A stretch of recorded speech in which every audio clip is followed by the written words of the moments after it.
Hello everyone and welcome to Dears Guruji. इस video में आज हम बात करने वाले हैं राजस्थान हिस्ट्री के एक बहुत इंपॉर्टेंट टॉपिक की, और ये टॉपिक है राजस्थान की मॉडर्न हिस्ट्री से जुड़ा हुआ, और इस टॉपिक का नाम है राजस्थान का एकीकरण।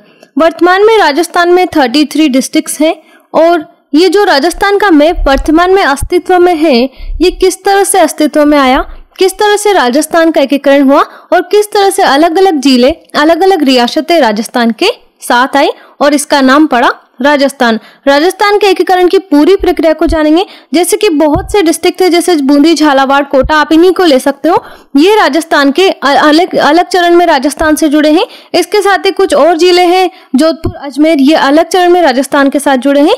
राजस्थान के एकीकरण 7 चरणों में हुआ है। इन 7 चरणों के अलग अलग नाम हैं। इनमें योगदान देने वाले व्यक्ति भी अलग अलग हैं, और इनमें जो रियासतें जुड़ी है राजस्थान के साथ वो भी अलग अलग है। राजस्थान के एकीकरण के पूरे बहुत ही ब्रीफली पढ़ेंगे और पूरे टॉपिक को यहाँ पर कवर करेंगे। इससे जुड़े इंपॉर्टेंट सारे भी जितने भी पॉइंट्स हैं उनको भी करेंगे। अगर आपने हमारे चैनल डीएस गुरुजी को अभी तक सब्सक्राइब नहीं किया है तो आप हमारे चैनल डीएस गुरुजी को सब्सक्राइब कर लीजिए और बेल आइकन को भी प्रेस कर लीजिए।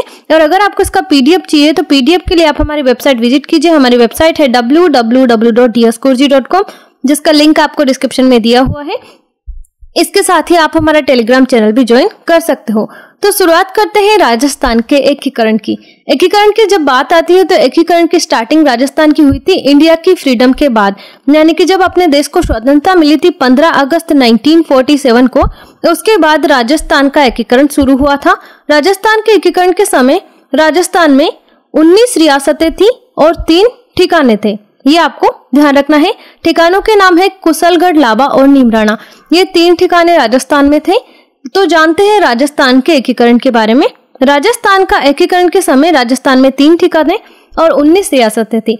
रियासतें थी कुशलगढ़, लावा और नीमराना। अब यहाँ पर एक क्वेश्चन ऐसे बनता है कि जो ये ठिकाने थे इनके शासकों के नाम बताइए। सुमेलित कीजिए में ये प्रश्न आ सकता है, या ऐसे भी आ सकता है कि कौन सा वर्ग इसमें सुमेलित है, ऐसे भी क्वेश्चन आ सकता है। दोनों तरीके से इसमें क्वेश्चन बन जाते हैं। तो नीमराना ठिकाने की अगर बात की जाए तो ये अलवर डिस्ट्रिक्ट में पड़ता है और इसके शासक थे राव राजेंद्र सिंह, ध्यान रखिएगा। दूसरा ठिकाना है कुशलगढ़, इसके शासक थे राव हरेंद्र सिंह और ये वर्तमान में बांसवाड़ा जिले में पड़ता है। लावा ठिकाना जो जयपुर जिले में पड़ता था, उस समय जयपुर रियासत का ये पार्ट था। इसका जो शासक है उनका नाम है बंस प्रदीप सिंह, और वर्तमान में लावा ठिकाना टोंक जिले में पड़ता है। ध्यान रखिएगा, टोंक डिस्ट्रिक्ट का ये पार्ट है लावा वर्तमान में। तो आप अभी कंफ्यूज नहीं होएगा, ये जब भारत राजस्थान एकीकृत नहीं हुआ था उसके पहले की ये बात है। अब यहाँ पर देखिए स्पष्टीकरण भी इसका दिया हुआ है। एकीकरण के समय लावा ठिकाना जयपुर में था, जबकि वर्तमान में लावा ठिकाना टोंक जिले में स्थित है।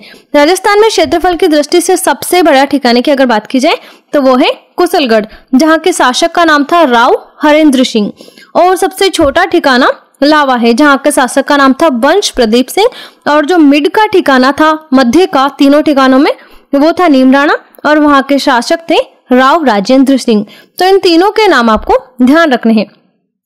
राजस्थान में 3 ठिकानों और 19 रियासतों के अलावा एक केंद्र शासित प्रदेश भी था, यानी कि यूनियन टेरिटरी, जिसे अपन यूटी से भी कह सकते हैं। यूटी इसको बोला जाता है। यूनियन टेरिटरी राजस्थान में एकीकरण के समय पर थी, और उस एकीकरण की यूनियन टेरिटरी का नाम है अजमेर मेरवाड़ा। ध्यान रखिएगा, एग्जामिनेशन में बहुत बार पूछा गया है कि राजस्थान की एकमात्र केंद्र शासित प्रदेश कौन सा था एकीकरण के समय, तो वो था अजमेर मेरवाड़ा। अजमेर मेरवाड़ा में अलग से विधानसभा भी थी और इसे कहा जाता था धारा सभा। ध्यान रखिएगा, अजमेर मेरवाड़ा के अलग विधानसभा थी और इसे धारा सभा कहा जाता था। एग्जामिनेशन में बहुत बार आया है कि राजस्थान की जो अजमेर मेरवाड़ा की रियासत है, जो विधानसभा है केंद्र शासित प्रदेश की, उसे किस नाम से जाना जाता था। तो स्टूडेंट्स बहुत सारे कंफ्यूज हो जाते हैं कि विधानसभा तो है ही नहीं, अजमेर मेरवाड़ा तो एक डिस्ट्रिक्ट है, वहां पर विधानसभा कैसे आएगी। तो ये जब राजस्थान एकीकृत नहीं हुआ था उसके पहले की बात है, और इसका नाम रखा गया था धारा सभा। अगर यहाँ पर विधानसभा के सदस्यों की बात की जाए तो अजमेर मेरवाड़ा की विधानसभा, जिसे धारा सभा कहा जाता है, इसमें टोटल 30 सदस्य थे। सदस्यों की संख्या आपको ध्यान रखनी है। और इसी से बात की जाती है, इसके एकमात्र मुख्यमंत्री थे हरिभाऊ उपाध्याय। इसीलिए कहा जाता है कि राजस्थान के प्रथम मुख्यमंत्री हरिभाऊ उपाध्याय थे, क्योंकि ये अजमेर मेरवाड़ा विधानसभा के मुख्यमंत्री थे।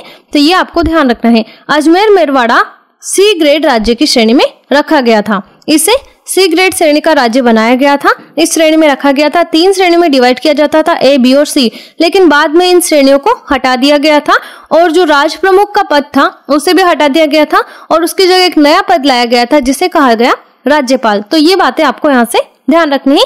इसमें अजमेर मेरवाड़ा सी श्रेणी का राज्य था। अब एक नाम आता है यहाँ पर एजेंट टू गवर्नर जनरल, जिसे एजीजी भी कहा जाता है।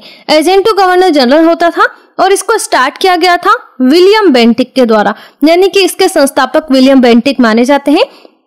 विलियम बेंटिक के द्वारा 1832 में 1832 में राजपूताना प्रेसिडेंसी नामक संस्था की स्थापना की थी, जिसका प्रमुख नियंत्रण अधिकारी एजीजी था। इसका मुख्यालय अजमेर में रखा गया था। तो ध्यान रखिएगा, विलियम बेंटिक के द्वारा इसकी स्थापना की गई थी 1832 में। इस प्रेसिडेंसी का नाम है राजपूताना प्रेसिडेंसी। ये संस्था की स्थापना इनके द्वारा की गई थी और इसका जो मुख्य नियंत्रण अधिकारी होता था उसे ही एजीजी कहा जाता था। एग्जामिनेशन में ये क्वेश्चन आ सकता है। एजीजी की फुल फॉर्म है एजेंट टू गवर्नर जनरल और इसका मुख्यालय था अजमेर में। प्रथम एजीजी जिनको बनाया गया था उनका नाम है मिस्टर हेनरी लोकेट। एजीजी का मुख्यालय 1845 ईस्वी में अजमेर से बदल दिया गया था और इसे रखा गया था माउंट आबू सिरोही में। तो ध्यान रखिएगा, अगर एग्जामिनेशन में आ जाता है कि एजीजी का मुख्यालय 1845 के बाद कहां पर था, तो वो अजमेर में नहीं था, वो था माउंट आबू सिरोही में और इससे पहले अजमेर में था। 1857 की क्रांति के समय एजीजी का मुख्यालय माउंट आबू में था तथा पैट्रिक लॉरेंस एजीजी थे। तो इस समय एजीजी थे पैट्रिक लॉरेंस। एजीजी का प्रमुख कार्य रियासतों पर निगरानी रखना था। एकीकरण के समय राजस्थान में 4 राजनीतिक एजेंसियां भी थी।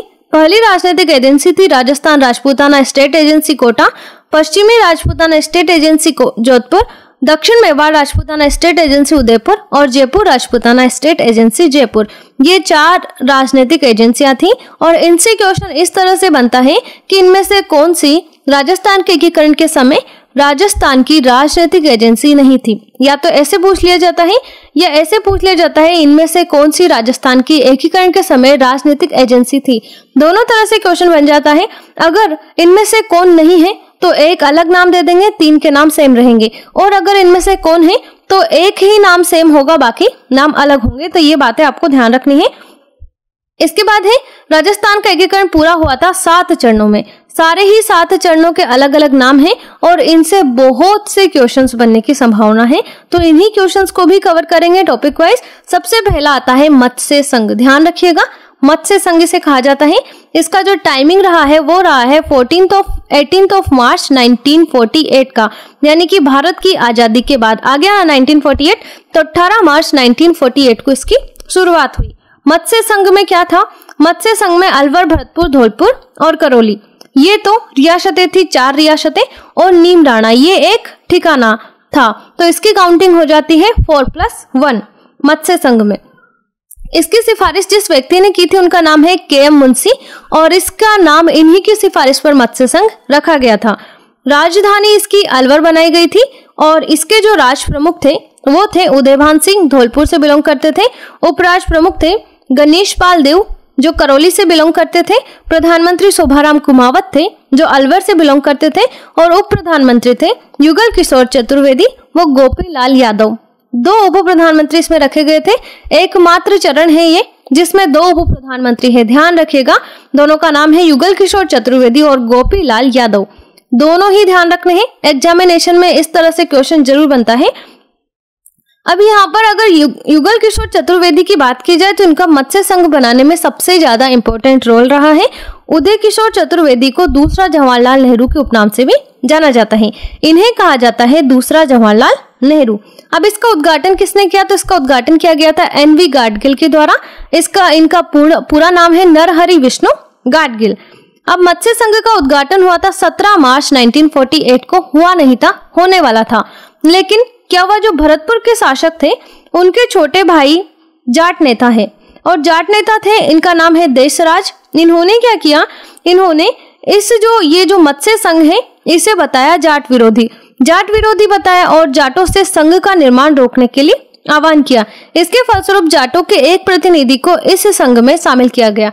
जाटों का एक प्रतिनिधि इसमें शामिल हुआ। इसके कारण ये जो थे जाट विरोधी कहना इन्होंने इसको बंद कर दिया और इसके बाद 18 मार्च 1948 को इस संघ का उद्घाटन हो सका। इसीलिए 18 मार्च को इसका उद्घाटन हुआ है। मत्स्य संघ का विधिवत उद्घाटन 18 मार्च 1948 को एनवी गाडगिल के द्वारा लोहगढ़ दुर्ग भरतपुर में किया गया। ये भी ध्यान रखना है, मत्स्य संघ का उद्घाटन कहाँ पर हुआ था, तो इस संघ का उद्घाटन हुआ था लोहगढ़ दुर्ग भरतपुर में। ध्यान रखिएगा, ये बातें एग्जामिनेशंस के लिए इंपॉर्टेंट है। मत्स्य संघ का क्षेत्रफल था लगभग 12,000 वर्ग किलोमीटर, जनसंख्या थी 18.38 लाख और वार्षिक आय थी इनकी 184 लाख रुपए। ये आपको ध्यान रखना है। दूसरा चरण आता है राजस्थान संघ का। 25 मार्च 1948, 18 मार्च को तो मत्स्य संघ बना, 25 मार्च को बना राजस्थान संघ, जो राजस्थान के एकीकरण का दूसरा चरण था। इसमें क्या क्या शामिल हुआ? एक तो हुआ इसमें राजस्थान संघ, इसमें क्या क्या शामिल हुआ? एक तो हुआ इसमें डूंगरपुर, बांसवाड़ा, प्रतापगढ़, शाहपुरा, किशनगढ़, टोंक, बूंदी, कोटा, झालावाड़ और कुशलगढ़ ठिकाना। बूंदी, कोटा, झालावाड़ ये हाड़ौती क्षेत्र के अंतर्गत आते हैं और इसमें जो टोटल शामिल हुए वो हुए 9 तो रियासतें और एक ठिकाना। तो इसके लिए इसकी काउंटिंग रखी जाती है 9+1। राजधानी इसकी कोटा बनाई गई। इसके राष्ट्र प्रमुख भी कोटा के ही थे, भीम सिंह। उपराष्ट्र प्रमुख बनाए गए लक्ष्मण सिंह, जो डूंगरपुर के थे। प्रधानमंत्री गोकुललाल आशावा को बनाए गए, जो शाहपुरा के थे। और इसके उद्घाटनकर्ता थे एनवी गाडगिल। पहले वाला जो मत्स्य संघ बनाया गया उसके भी उद्घाटनकर्ता एनवी गाडगिल ही है और इसके भी उद्घाटनकर्ता एनवी गाडगिल ही है। उद्घाटन दूसरे चरण का उद्घाटन हुआ था कोटा दुर्ग में। ध्यान रखिएगा, पहले चरण का उद्घाटन हुआ था लोहगढ़ दुर्ग भरतपुर में और दूसरे चरण का उद्घाटन हुआ है कोटा दुर्ग में। तो ये दोनों बातें आपको ध्यान रखनी है। पूर्व राजस्थान संघ का क्षेत्रफल था 16,807 वर्ग किलोमीटर, जनसंख्या 2,305 लाख थी और वार्षिक आय थी 200 करोड़ से भी अधिक। तो ये बात आपको ध्यान रखनी है। अब यहाँ पर क्या होता है, जब मेवाड़ के महाराणा भूपाल सिंह ने राजस्थान संघ में शामिल होने से मना कर दिया तो माणिक्यलाल वर्मा ने मेवाड़ के महाराणा का विरोध करते हुए कहा कि मेवाड़ की 20 लाख जनता के भाग्य का फैसला अकेले महाराणा और उनके प्रधानमंत्री सर राममूर्ति नहीं कर सकते। इससे मेवाड़ में महाराणा के विरोध में पूरी जनता आ गई। तो ये भी क्वेश्चन एग्जामिनेशंस में आ जाता है कि ये कथन किसका है कि जो मेवाड़ की 20 लाख जनता है उसके भविष्य का फैसला अकेले महाराणा और उनके प्रधानमंत्री सर राममूर्ति नहीं कर सकते। ध्यान रखिएगा, ये कथन है माणिक्यलाल वर्मा का। इससे बचने के लिए 23 मार्च 1948 को मेवाड़ के महाराणा ने वीवी मेनन के पास उसके प्रधानमंत्री सर राममूर्ति को 3 मांगों के साथ भेजा और पूर्व राजस्थान संघ के उद्घाटन की तारीख को 25 मार्च से आगे बढ़ाने के लिए कहा।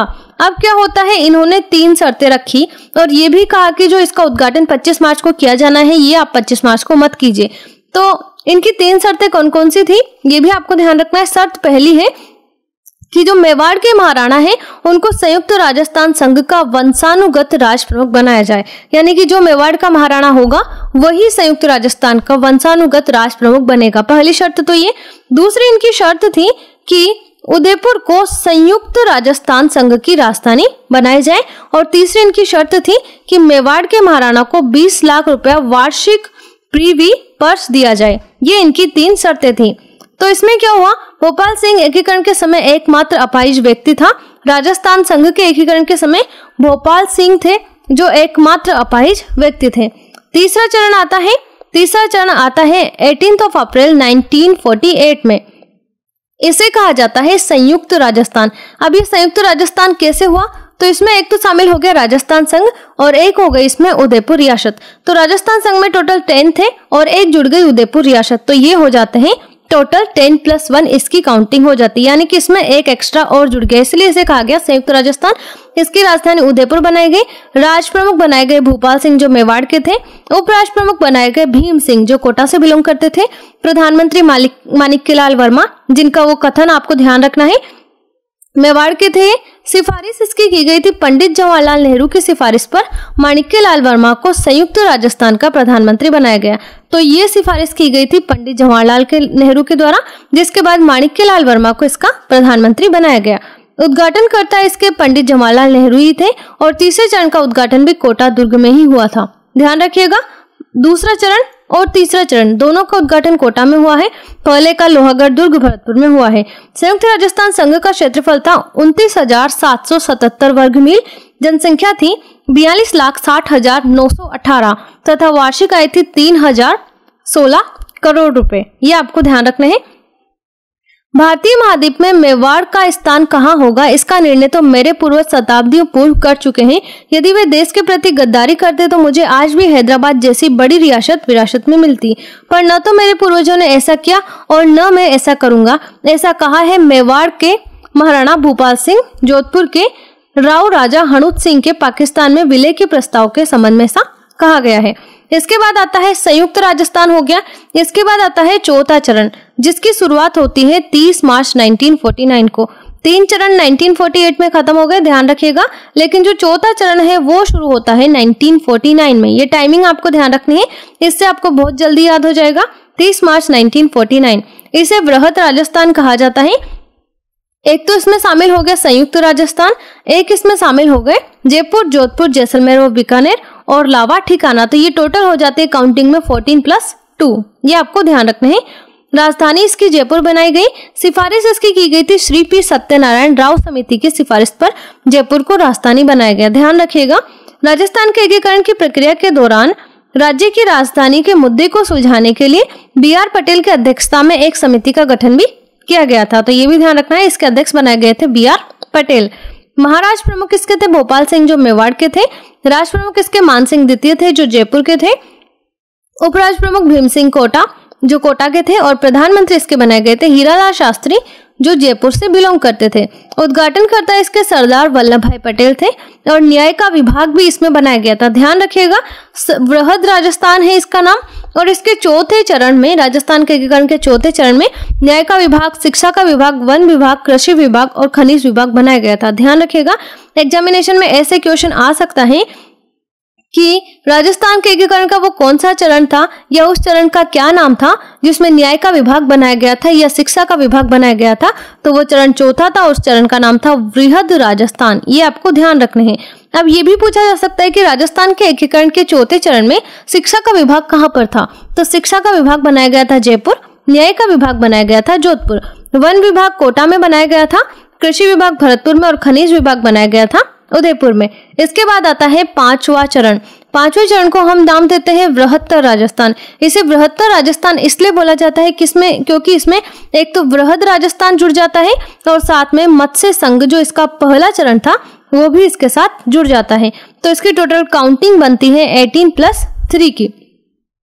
सिफारिश इसकी की गई थी शंकर राव देव समिति की सिफारिश पर मत्स्य संघ को बृहत्तर राजस्थान में मिलाया गया। इसकी राजधानी पहले जयपुर थी, अभी भी जयपुर ही है। महाराज प्रमुख भूपाल सिंह मेवाड़ बनाए गए, मेवाड़ के राज प्रमुख मानस सिंह द्वितीय को बनाए गए जो जयपुर के थे, प्रधानमंत्री हीरालाल शास्त्री को बनाए गए जो जयपुर के थे, उद्घाटनकर्ता सरदार वल्लभ भाई पटेल थे इसके, और मत्स्य संघ को राजस्थान में मिलाने के लिए शंकर देव राय, हिम्मत सिंह, RK माधव और प्रभुदयाल का महत्वपूर्ण योगदान रहा। एग्जामिनेशन में ये भी क्वेश्चन आ सकता है कि मत्स्य संघ को राजस्थान में मिलाने का सबसे अधिक योगदान किसका रहा। तो वो योगदान रहा है शंकर देव राय का और हिम्मत सिंह का, RK माधव का और प्रभुदयाल का। अगला चरण आता है इसका सेकंड लास्ट चरण है ये। 7वें चरण में राजस्थान का एकीकरण पूर्ण हो जाता है। छठा चरण राजस्थान का आता है और इसकी शुरुआत होती है 1950 में। 26 जनवरी 1950 को राजस्थान संघ की स्थापना होती है। बृहत्तर राजस्थान, सिरोही, आबू और दिलवाड़ा को इसमें मिला लिया जाता है। तो इसकी काउंटिंग बनती है 19+3। राजधानी इसकी जयपुर बनाई गई और महाराजा इसके थे महाराज प्रमुख भूपाल सिंह, राज प्रमुख मान सिंह द्वितीय और प्रधानमंत्री या मुख्यमंत्री बनाए गए हीरालाल शास्त्री। इसमें 26 जनवरी 1950 को ही राजस्थान में को B श्रेणी में शामिल किया गया। पहले C श्रेणी में था लेकिन बाद में इसे B श्रेणी में शामिल कर लिया गया। और 26 जनवरी 1950 का ही वो दिन था जिसमें राजपूताना का नाम बदलकर राजस्थान रख लिया गया। पहले इसका नाम क्या था, राजपूताना, क्योंकि ये राजाओं के रहने का, राजपूतों के रहने का स्थान था, इसलिए इसे राजपूताना कहा जाता था। लेकिन बाद में इसे राजस्थान कहा जाने लगा 26 जनवरी 1950 को। अब ये नाम कैसे पड़ा, इसके बारे में भी कुछ डिटेल्स जान लेते हैं। तो अखिल भारतीय देसी लोक परिषद की राजपूताना प्रांतीय महासभा के महामंत्री हीरालाल शास्त्री ने 10 अप्रैल 1948 को सरदार वल्लभ भाई पटेल के पास एक तार भेजा जिसमें लिखा था कि हमें यह जानकर प्रसन्नता हुई कि उदयपुर संयुक्त राजस्थान में शामिल हो रहा है। इससे सिरोही का राजस्थान में मिलना और भी अवश्य संभावी हो गया है। फिर हमारे लिए सिरोही का अर्थ है गोकुल भाई, बिना गोकुल भाई के हम सिरोही को नहीं जला सकते। दिल्ली लौटते ही नेहरू ने सरदार पटेल को पत्र भेजकर बताया कि राजस्थान के कार्यकर्ताओं पर जिस प्रश्न पर सर्वाधिक रोष है वह सिरोही है। मुझे बार बार कहा गया है कि गत 300 वर्षों में भाषा और अन्य हर प्रकार से सिरोही राजस्थान प्रदेश का अंग रहा है, लेकिन पहले ऐसा चल रहा था कि जो सिरोही था वो राजस्थान का पार्ट नहीं था, उसे गुजरात में मिलाया जाना था, क्योंकि अगर आप मैप में भी देखते हो तो गुजरात से टच करता है सिरोही, और इसीलिए सोचा जा रहा था कि सिरोही को राजस्थान में न मिलाकर गुजरात में मिलाया जाए। इसी वजह से जो जनता थी उनमें बहुत ज्यादा रोष था। तो उन्होंने कार्यकर्ताओं से कहा कि मुझे इस विषय के विभिन्न पहलुओं की जानकारी नहीं है, अतः इस संबंध में मैं कुछ भी कहने की स्थिति में नहीं हूँ, किंतु साधारणतया जहाँ मतभेद है वहाँ जनता की राय ही मान्य होनी चाहिए। तो जनता की राय ली गई। सरदार वल्लभ भाई पटेल ने पंडित जवाहरलाल नेहरू को इस पत्र का जवाब देते हुए लिखा कि सिरोही के संबंध में मेरी इन लोगों से कई बार बातचीत हुई है, पर सभी मुद्दों पर विचार करने के बाद ही इस निर्णय पर पहुंचते हैं कि सिरोही गुजरात में ही होना चाहिए। फिर भी सरदार पटेल ने यही निर्णय लिया कि सिरोही है वो गुजरात में होनी चाहिए। उन्हें सिरोही नहीं चाहिए, उन्हें तो गोकुल भाई भट्ट चाहिए। उनकी यह मांग सिरोही को राजस्थान के दिए बिना पूरी नहीं की जाती। तो जो इनकी मांग थी कि उन्हें गोकुल भाई भट्ट चाहिए, उनकी मांग पूरी करने के लिए सिरोही को राजस्थान में दिया गया। और सरदार पटेल एक अत्यंत चतुर राजनीतिज्ञ थे। उन्होंने 26 जनवरी 1950 को पर्यटक स्थल माउंट आबू सिरोही का एक भाग गुजरात प्रांत में, जबकि गोकुल भाई भट्ट का जन्म स्थान था हातल गांव, इसे सिरोही का शेष भाग राजस्थान को दे दिया। गोकुल भाई भट्ट ने माउंट आबू के राजस्थान में विलय में महत्वपूर्ण योगदान दिया है। सिरोही को राजस्थान संघ में विलय 2 चरणों में हुआ है। एकमात्र ऐसा क्षेत्र जिसका राजस्थान में विलय 2 चरणों में हुआ है वो है सिरोही। ध्यान रखिएगा आप इस बात को। अगला चरण आता है 7वां चरण, जिसे वर्तमान राजस्थान कहा जाता है। यही अस्तित्व में आया था 1 नवंबर 1956 को। वर्तमान राजस्थान, इसमें राजस्थान संघ को मिलाया गया, आबू दिलवाड़ा को मिलाया गया, अजमेर मेरवाड़ा को मिलाया गया, सुनेल टप्पा को मिलाया गया, सिरोंज क्षेत्र को इसमें मिलाया गया। इसकी टोटल काउंटिंग बनती है 9 + 3 + 1। राजधानी इसकी जयपुर बनाई गई थी। सिफारिश इसकी की गई थी राज्य पुनर्गठन आयोग की सिफारिश पर। अजमेर मेवाड़ा, आबू दिलवाड़ा, सुनेल टप्पा को वर्तमान राजस्थान में मिलाया गया। राजस्थान के झालावाड़ का सिरोंज क्षेत्र मध्य प्रदेश में मिला दिया गया। जो सिरोंज क्षेत्र था राजस्थान के झालावाड़ का इसे मध्य प्रदेश में मिलाया गया। ध्यान रखिएगा। राज्य पुनर्गठन आयोग भाषाई समस्याओं को ध्यान में रखते हुए भारत सरकार ने 22 दिसंबर 1953 को एक राज्य पुनर्गठन आयोग की स्थापना की। जस्टिस फजल अली को इस आयोग का अध्यक्ष बनाया गया और पंडित हृदयनाथ कुंजरू तथा सरदार पन्नीकार इसके सदस्य चुने गए। तो दोनों सदस्यों के नाम आपको ध्यान रखने हैं। इस आयोग ने अपनी रिपोर्ट सितंबर 1955 ईस्वी को भारत सरकार को सौंप दी। इस रिपोर्ट के आधार पर संसद ने नवंबर 1956 को राज्य पुनर्गठन अधिनियम बनाया। इस अधिनियम के द्वारा अ, ब, स यानी कि ABC जो श्रेणी दी जाती थी स्टेट्स को, वो भी हटा दी गई। ये ध्यान रखिएगा, ये हुआ था 1956 के राज्य पुनर्गठन आयोग के अधिनियम में ये हुआ था। एग्जामिनेशन में क्वेश्चन आ सकता है। इसमें ABC श्रेणी को हटा दिया गया, राज प्रमुख के पद को भी हटा दिया गया और इसे बनाया गया राज्यपाल का पद सृजित किया गया। राज्यपाल बनाए गए गुरुमुख निहाल सिंह और मुख्यमंत्री बनाए गए मोहनलाल सुखाड़िया। ये इस तरह से राजस्थान के एकीकरण का चार्ट है। अगर आप इसे बनाना चाहें तो वीडियो पॉज करके देख लीजिएगा। इस चार्ट से आपको बहुत ज्यादा इजीली याद हो जाएगा। अब जानते हैं राजस्थान के एकीकरण के कुछ महत्वपूर्ण तथ्यों को, यानी कि राजस्थान का एकीकरण जो हुआ इससे कितने इंपॉर्टेंट क्वेश्चंस और कितने इंपॉर्टेंट तथ्य निकल कर आते हैं। तथ्यों से ही क्वेश्चंस बनते हैं। तो अखिल भारतीय देसी राज्य लोक परिषद के राजपूताना प्रांतीय सभा का अधिवेशन हुआ था 9 सितंबर 1946 को। ये अधिवेशन हुआ था। इसमें नेहरू जी ने कर्नल जेम्स टोड के राजस्थान शब्द का दूसरी बार 117 वर्ष बाद प्रयोग किया था। सबसे पहले राजस्थान शब्द का प्रयोग किया गया था कर्नल जेम्स टोड के द्वारा। कर्नल जेम्स टोड के बाद 117 साल बाद नेहरू जी के द्वारा इस शब्द का प्रयोग किया गया था 9 सितंबर 1946 को प्रांतीय सभा के अधिवेशन में। यह शब्द एकीकरण के छठे चरण में वैधानिक रूप से राजपूताना की जगह प्रयोग में लाया जाने लगा। रियासत की स्थापना हुई थी। रियासती विभाग की स्थापना 5 जुलाई 1947 को हुई थी। रियासती विभाग का अध्यक्ष सरदार वल्लभ भाई पटेल को बनाया गया था।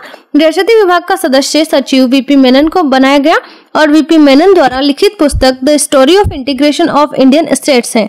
तो वीपी मेनन की पुस्तक का नाम आपको ध्यान रखना है, the story of integration of Indian states. Banswara के शासक चंद्रवीर सिंह ने एकीकरण विलय पत्र पर हस्ताक्षर करते हुए कहा था कि मैं अपने डेथ वारंट पर हस्ताक्षर कर रहा हूँ। ये क्वेश्चन 6 से 7 बार राजस्थान के एग्जामिनेशन में पूछ लिया गया है। कि ऐसे कौन से शासक थे जिन्होंने विलय पत्र पर हस्ताक्षर करते हुए कहा था कि मैं अपने डेथ वारंट पर हस्ताक्षर कर रहा हूं। तो ये कहा था बीकानेर के शासक चंद्रवीर सिंह के द्वारा। ध्यान रखिएगा, बहुत इंपॉर्टेंट है। रियासती विलय पत्र पर हस्ताक्षर करने वाले प्रथम रियासत बीकानेर थी। ध्यान रखिएगा, सबसे पहले बीकानेर ने हस्ताक्षर किया। बीकानेर के शासक शार्दुल सिंह के द्वारा 7 अगस्त 1947 को सर्वप्रथम रियासती विलय पत्र पर हस्ताक्षर किए गए। रियासती विलय पत्र पर हस्ताक्षर करने वाली अंतिम रियासत थी धौलपुर।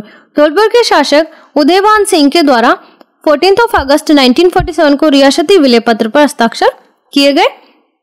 इसके बाद है प्रिवी पर्स को चौथी पंचवर्षीय योजना में समाप्त कर दिया गया। इसके बाद है राजस्थान के एकीकरण का श्रेय सरदार पटेल को जाता है। राजस्थान क्या पूरे भारत के एकीकरण का राजस्थान के और पूरे भारत के एकीकरण का श्रेय सरदार पटेल को ही जाता है। लौह पुरुष इन्हें कहा जाता है भारत का। 26 जनवरी 1950 को राजपूताना का नाम बदलकर राजस्थान रखा। 26 जनवरी 1950 को राजस्थान को ख या बी श्रेणी का दर्जा दिया गया था।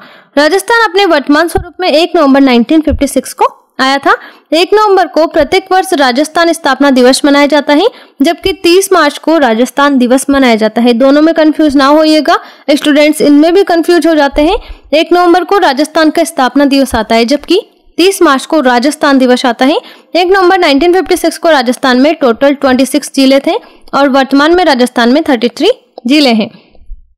राजस्थान का एकीकरण 7 चरणों में पूरा हुआ है। अब ये कैसे है देखिए। सबसे पहले Matsya union, Rajasthan union, united state of Rajasthan, greater Rajasthan. इसके बाद है united state of greater Rajasthan, united state, और वर्तमान राजस्थान को कहा जाता है रीऑर्गेनाइजेशन राजस्थान। राजस्थान के एकीकरण में 8 वर्ष 17 महीने और 14 दिन लगे। ध्यान रखिएगा, 8 वर्ष 7 महीने और 14 दिन। राजस्थान में एकीकरण के समय 19 रियासतें, 3 ठिकाने और 1 केंद्र शासित प्रदेश था, जिसका नाम था अजमेर मेरवाड़ा। ध्यान रखिएगा इसको। भारत में एकीकरण के समय 565 रियासतें थी। भारत में एकीकरण के विलय पत्र पर हस्ताक्षर करने वाली थी 562 रियासतें। ध्यान रखिएगा, 3 रियासतों ने इसमें हस्ताक्षर नहीं किए थे। वो 3 रियासतें थी कश्मीर की, हैदराबाद की और जूनागढ़ गुजरात की। भारत की क्षेत्रफल की दृष्टि से सबसे बड़ी रियासत हैदराबाद थी और सबसे छोटी रियासत थी भिलवाड़ी मध्य प्रदेश। राजस्थान की सबसे प्राचीन रियासत थी मेवाड़ उदयपुर। इस रियासत की स्थापना 565 में गुहिल के द्वारा की गई थी और राजस्थान की सबसे नवीनतम रियासत थी झालावाड़। झालावाड़ एक ऐसी रियासत थी जिसकी स्थापना 1838 में की गई थी झाला मदन सिंह के द्वारा, और ये एक ऐसी रियासत थी जो कोटा रियासत से इसे अलग करके बनाया गया था। झालावाड़ की राजधानी पाटन थी और झालावाड़ अंग्रेजों द्वारा स्थापित एकमात्र रियासत थी। ध्यान रखिएगा, जिसे अंग्रेजों द्वारा स्थापित किया गया था। राजस्थान में क्षेत्रफल की दृष्टि से सबसे बड़ी रियासत मारवाड़ जोधपुर थी। इसकी जो टोटल क्षेत्रफल की अगर बात की जाए तो ये है 16,071 वर्ग मील। और राजस्थान में क्षेत्रफल की दृष्टि से सबसे छोटी रियासत थी शाहपुरा। ये भीलवाड़ा डिस्ट्रिक्ट में पड़ती है और इसका क्षेत्रफल था 1450 वर्ग मील। तो बहुत ज्यादा डिफरेंस है दोनों में। राजस्थान में सर्वाधिक जनसंख्या वाली रियासत जयपुर थी। 1941 ईस्वी की जनगणना के समय जयपुर की कुल जनसंख्या थी 30 लाख। ध्यान रखिएगा, कुल जनसंख्या 30 लाख थी जयपुर की। वर्तमान में तो बहुत ज्यादा जनसंख्या है जयपुर की। राजस्थान में सबसे कम जनसंख्या वाली रियासत थी शाहपुरा, और क्षेत्रफल की दृष्टि से भी देखा जाए तो सबसे छोटी रियासत भी शाहपुरा ही थी। जनसंख्या यहाँ की 1941 की जनगणना में 16,000 थी, मात्र 16,000। अलवर रियासत के शासक तेज सिंह के दीवान नारायण भास्कर खरे ने महात्मा गांधी की हत्या के कुछ दिन पूर्व नाथूराम गोडसे व उसके सहयोगी परचूरे को अलवर में शरण दी थी। महात्मा गांधी की हत्या के कुछ दिन पूर्व शासक का नाम है अलवर रियासत के शासक थे तेज सिंह। ध्यान रखिएगा, बहुत इंपॉर्टेंट क्वेश्चन है। और इनके दीवान थे नारायण भास्कर खरे, जिनके द्वारा नाथूराम गोडसे व उसके सहयोगी परचूरे को शरण दी गई थी। महात्मा गांधी की हत्या के संदेह में अलवर के शासक तेज सिंह व दीवान NB खरे को 7 फरवरी 1948 को दिल्ली में नजरबंद करके रखा गया था। अलवर रियासत ने भारत का प्रथम स्वतंत्रता दिवस नहीं मनाया था। भारत सरकार के रियासती विभाग ने 6 से 8 अगस्त 1948 ईस्वी में श्रीनगर में हुई बैठक में यह घोषणा कर दी थी कि वह रियासत भी अपना पृथक अस्तित्व रख सकती है, जिसकी आबादी 10 लाख हो और जिसकी वार्षिक आय 1 करोड़ से ज्यादा हो। तो ये आपको ध्यान रखना है। भारत सरकार का जो रियासती विभाग था उनके द्वारा घोषणा की गई थी 6 से 8 अगस्त 1945 को कि श्रीनगर में एक बैठक हुई थी जिसमें ये घोषणा की गई कि वही रियासत अपना पृथक अस्तित्व रख सकती है जिसकी टोटल आबादी तो क्या हो 10 लाख हो और जिसकी जो वार्षिक आय है वो 1 करोड़ हो। ये आपको ध्यान रखना है। शर्त को पूरा करने वाली राजस्थान में जो रियासतें थी वो थी टोटल 4, जयपुर, जोधपुर, बीकानेर और उदयपुर। एकीकरण के समय वे रियासतें जो राजस्थान में नहीं मिलना चाहती थी वो थी अलवर, भरतपुर, धौलपुर, डूंगरपुर, जोधपुर और टोंक। टोंक और जोधपुर रियासतें एकीकरण के समय पाकिस्तान में मिलना चाहती थी। जो जोधपुर के महाराजा थे हनुमंत सिंह जिन्ना, ये जिन्ना से मिलने दिल्ली आए। वीपी मेनन हनुमंत सिंह को दिल्ली में बहाने से वायसराय भवन में माउंटबेटन के पास ले गए। जिन्ना से मिलना चाहते थे लेकिन मिलाया किससे? माउंटबेटन से इनको मिला दिया, जहां मजबूरन हनुमंत सिंह को राजस्थान के विलय पत्र पर हस्ताक्षर करने पड़े। इस तरह से जोधपुर रियासत का राजस्थान में विलय हुआ है। वो मिलना जिन्ना से चाहते थे, मिलना पाकिस्तान में चाहते थे, लेकिन उन्हें मिला दिया गया वीपी मेनन के द्वारा माउंटबेटन से। तो इस तरह से राजस्थान में जोधपुर का विलय हुआ। हनुमंत सिंह ने वीपी मेनन पर पेन पिस्टल तानकर मेनन से कहा कि मैं तुम्हारे दबाव में नहीं आने वाला हूं। तभी वहां माउंटबेटन आ गए। माउंटबेटन ने हनुमंत सिंह से पेन पिस्टल लेकर उनको वहां से विदा किया। वर्तमान में यह पेन पिस्टल इंग्लैंड के एक क्लब में अभी भी रखी हुई है। वीपी मेनन के प्रयास तथा लॉर्ड माउंटबेटन के दबाव के कारण जोधपुर शासक अपनी रियासत को पाकिस्तान में विलय करने का विचार त्याग कर वृहद राजस्थान संघ में मिलने को तैयार हो गए। इसी दौरान जोधपुर रियासत भी विलय के लिए तैयार हो गई।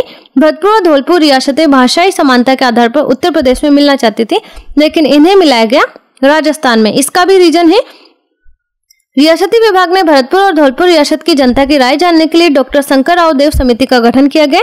इस समिति में 2 सदस्य बनाए गए थे, प्रभु दयाल और श्री R.K. सिंधावा, इनको नियुक्त किया गया। इसके बाद इस समिति के 2 सदस्यों ने 2 राज्यों का दौरा कर वहां की जनता की राय जानकर वहां की जनता की जो राय थी ये जानी और रिपोर्ट तैयार की जिसमें लिखा था कि दोनों रियासतों की अधिकांश जनता वृहद राजस्थान में मिलना चाहती है। जनता का फैसला हुआ कि वो वृहद राजस्थान में मिलना चाहती है, इसीलिए इसे राजस्थान में मिला दिया गया। एकीकरण के समय भरतपुर धौलपुर रियासतों पर जनता की राय जानने के लिए MS जैन कमेटी का गठन किया गया था। डॉक्टर शंकर देव राय समिति की सिफारिश को ध्यान में रखते हुए मई 1949 को मत्स्य संघ को वृहद राजस्थान में मिलाकर इसका नाम संयुक्त वृहद राजस्थान संघ किया जाने की विज्ञप्ति जारी की। 15 मई 1949 को इसको साकार कर दिया गया। राजस्थान में भरतपुर धौलपुर 2 जाट रियासतें थी। भारत में टोंक और पालनपुर 2 मुस्लिम रियासतें थी और राजस्थान में एकमात्र मुस्लिम रियासत थी टोंक और भारत में 2 थी, पालनपुर और टोंक। ध्यान रखिएगा। एकीकरण के समय सर्वाधिक धरोहर राशि बीकानेर रियासत के द्वारा वृहद राजस्थान को जमा करवाई गई थी। ध्यान रखिएगा, बीकानेर रियासत ने सबसे ज्यादा जो धरोहर राशि थी जिसे पोते बाकी कहा जाता है ये जमा कराई थी। ये थी टोटल 4 करोड़ 87 लाख। ये आपको ध्यान रखना है। इसके बाद है अंग्रेजों के साथ संधि के करने वाली राजपूताना की अंतिम रियासत सिरोही थी। अंग्रेजों के साथ संधि करने वाली राजपूताना की अंतिम रियासत थी सिरोही। जोधपुर, बीकानेर और जैसलमेर रियासत जो कि पाकिस्तान की सीमा पर स्थित थे, वे वहां रेगिस्तान व अनुपजाऊ मिट्टी तथा यातायात एवं संचार साधनों की कमी के कारण आर्थिक रूप से पिछड़े हुए थे। तो ये पिछड़े हुए थे, तो इसी के कारण जो वीपी मेनन है उनके द्वारा इन रियासतों को काठियावाड़ में मिलाया गया और एक केंद्र शासित राज्य बनाने की योजना बनाई जिससे उनको सरकार के द्वारा हर संभव सहायता दी जा सके। जोधपुर, बीकानेर और जैसलमेर तीनों राज्यों की जनता की भावना राजस्थान में मिलने की थी और उसी समय समाजवादी दल के नेता श्री राम मनोहर लोहिया ने राजस्थान आंदोलन समिति की स्थापना कर जयपुर, जोधपुर, बीकानेर, जैसलमेर व मत्स्य संघ को संयुक्त राजस्थान में मिलाने की मांग की। अब जो वीपी मेनन को राजपूताना की रियासतों के 3 संघों में विभाजित करने का सुझाव दिया वो 3 संघ इस तरह से हैं। देखिए, मानसिंह द्वितीय के द्वारा ये सुझाव दिए गए थे। पहला संघ तो बनाया जाए संयुक्त राजस्थान संघ, जैसा का जैसा ही रहे। उसके बाद दूसरा संघ बनाया जाए जयपुर, अलवर, करौली के विलय से और तीसरा संघ जो बनाया जाए वो बनाया जाए जोधपुर, जैसलमेर और बीकानेर को मिलाकर और इसका नाम रखा जाए पश्चिमी राजस्थान यूनियन। इस तरह से इन्होंने सुझाव दिए। महाराजा मानसिंह द्वितीय 2 शर्तों के साथ वृहद राजस्थान संघ में मिलने के लिए तैयार हुए। एक तो थी कि पहली शर्त मानसिंह द्वितीय ने वृहद राजस्थान संघ के वंशानुगत राज प्रमुख बनने की रखी और दूसरी शर्त थी जयपुर को वृहद राजस्थान संघ की राजधानी बनाया जाए। ये 2 इनकी इंपॉर्टेंट शर्तें थी। मेवाड़ महाराणा भूपाल सिंह ने राजस्थान, गुजरात और मालवा के छोटे बड़े राज्यों को मिलाकर एक बड़ी इकाई राजस्थान यूनियन बनाने के उद्देश्य से 25 और 26 जून 1956 को उदयपुर में राजाओं का सम्मेलन आयोजित किया। डूंगरपुर महारावल लक्ष्मण सिंह बृहत्तर डूंगरपुर का निर्माण करना चाहते थे। उन्होंने डूंगरपुर, बांसवाड़ा, कुशलगढ़, लावा और प्रतापगढ़ के राज्यों को मिलाकर वागड़ संघ का निर्माण करने का प्रयास किया, मगर महारावल लक्ष्मण सिंह को भी अपने प्रयासों में सफलता नहीं मिली। तो ये भी आपको ध्यान रखना है कि वो वागड़ संघ का निर्माण करना चाहते थे, लेकिन वो सफल रहे। और वागड़ संघ में कौन कौन आते डूंगरपुर आता, बांसवाड़ा आता, कुशलगढ़ आता, लावा आता और प्रतापगढ़ इसमें आता। ये आपको ध्यान रखना है। कोटा महाराव भीम सिंह कोटा, बूंदी, झालावाड़ राज्यों को मिलाकर एक बृहत्तर कोटा राज्य के निर्माण में लग गए, किंतु पारस्परिक अविश्वास, ईर्ष्या और अपना पृथक अस्तित्व बनाए रखने की महत्वाकांक्षा के कारण हड़ती संघ अस्तित्व में नहीं आया। जयपुर के महाराजा द्वारा राजपूताना संघ बनाने का प्रयास भी किया गया। सितंबर 1946 को अखिल भारतीय देसी राज्य लोक परिषद ने यह कह दिया कि राजस्थान की कोई भी रियासत अपने आप में भारतीय संघ में शामिल होने के योग्य नहीं है, अतः समस्त राजस्थान को एक ही इकाई के रूप में भारतीय संघ में शामिल होना चाहिए। अब 1946 में जो संविधान निर्मात्री सभा थी उसमें राजस्थान के कुछ सदस्य शामिल थे, तो उन सदस्यों के नाम के बारे में जानते हैं और कौन कौन से रियासत से वो थे इसको भी जानते हैं। तो सबसे पहले सदस्य थे श्री वीटी कृष्णमाचारी जयपुर के थे, हीरालाल शास्त्री जयपुर के थे, श्री सरदार सिंह खेतड़ी के थे, राय बहादुर भरतपुर के, बलवंत सिंह मेहता उदयपुर के, माणिक्यलाल वर्मा उदयपुर रियासत के थे, जयनारायण व्यास जोधपुर के, और जो श्री मुकुट बिहारी भार्गव थे ये अजमेर मेरवाड़ा से थे, श्री जसवंत सिंह बीकानेर से, गोकुल लाल अशावा शाहपुरा भीलवाड़ा से, और श्री दलेल सिंह थे कोटा से, और श्री रामचंद्र उपाध्याय थे अलवर से। इसके साथ ही महाराणा भूपाल सिंह जो थे उन्होंने 23 मई 1947 को अखिल भारतीय देसी राज्य लोक परिषद का उदयपुर में दूसरा सम्मेलन बुलवाया। ध्यान रखिएगा, दूसरा सम्मेलन बुलवाया गया इनके द्वारा 1947 में। उसमें उपस्थित सभी राजाओं को महाराणा ने चेतावनी देते हुए कहा कि हम लोगों ने मिलकर रियासतों की यूनियन नहीं बनवाई तो सभी रियासत जो प्रांतों के समकक्ष नहीं है निश्चित रूप से समाप्त हो जाएगी।